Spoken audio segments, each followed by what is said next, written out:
community news agency and we cover the city and the county only. We've got about 450 volunteers at the moment which we're training to be community reporters. And we've got on our website a section for each ward. So you do actually have volunteers, and we're still looking for people who want to have free media training to be able to capture that. It's not about using big fancy cameras and stuff, it's about using your mobile phone, good bits you like, grot spots you don't like, working with city wardens, going out and doing patchwork, working with the police as we do. And what we're starting to do is working through the city councillors and democratic support services and officers like Anita, is to be able to go to all of the ward meetings and report on certain issues, which you can take the cards and you can tell us on the evening or get in touch with us by email. And what we do is we write it up, put it on Citizen's Eye, but then we've started to put it inside the Mercury.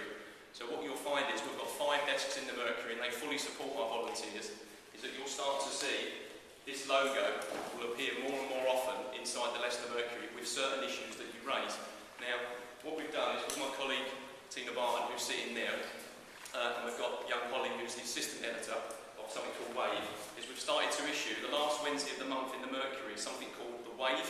This is the country's only sourced, written and edited newspaper by young people, and you have to be 7 to 25 to write for it.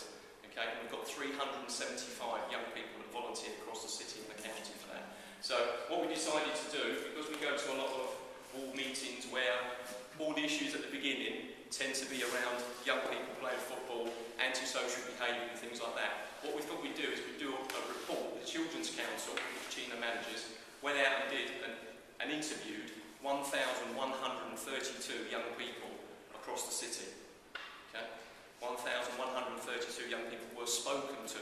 Yeah, went into schools, went into youth clubs, we used libraries, and basically what we did is we came up with a report called WHAM report, We All Matter. Yeah, and what Holly's going to do is she's going to feed back to you the bit about the west of the city, which obviously affects you guys where you are.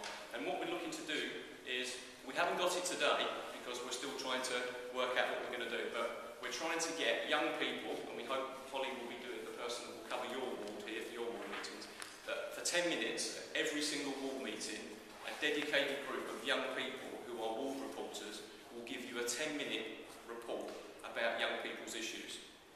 Okay? Now that is issues they've gone out and found. It could be that now Wave and the Children's Council take up with the local neighbourhood team about going down and speaking to these lads that are playing football. Yeah? And using that multi-agency approach and the fact that we've got contacts with the youth service and working with the city wardens, is we start to educate them about where they can go and play football that they might not be aware of. Okay? Cycling. The police have just given me 150 bikes that were stolen. I went and collected them from Keam Lane with the City Council cycling coordinator, Andy Salfeld. And what we've done is we've used Future Jobs Fund lads, yeah, who are there getting themselves a training opportunity to redo these bikes. And we've started to give them out to people that don't have transport, like young people in care, and some of our community reporters. So we're working with the police. It might be that we can engage these lads in other things. Also, what we're starting to do is educate cyclists, yeah, that they need to obey the law. Excuse me. Shouldn't the parents be telling them of this? Absolutely, my friend. We could go around and have that conversation. In fact, we're in a school. It's probably an interesting article. But the same, what we're trying to do is we're trying to educate young people. Yeah, but the parents should be educating them, surely. Well, we're trying to work with the young people who are the ones that are receptive, because the young people aren't doing that work. The Children's Council, which is made up of young people that volunteer in each of the areas in the city. Now, for example, tonight at the Port Pie Library and also at the New Parks Library, there's 2 mentors that are working with members of the Children's Council and local young people to create newsletters and go out and visit projects that young people are doing and creating their own newsletters for that, which then feeds up to Wave. It's not an easy issue to deal with, but we're trying to do something. Okay? Now what we're going to do is, Holly's going to come up and speak to you just for a couple of minutes. We don't want to take up a lot of your time.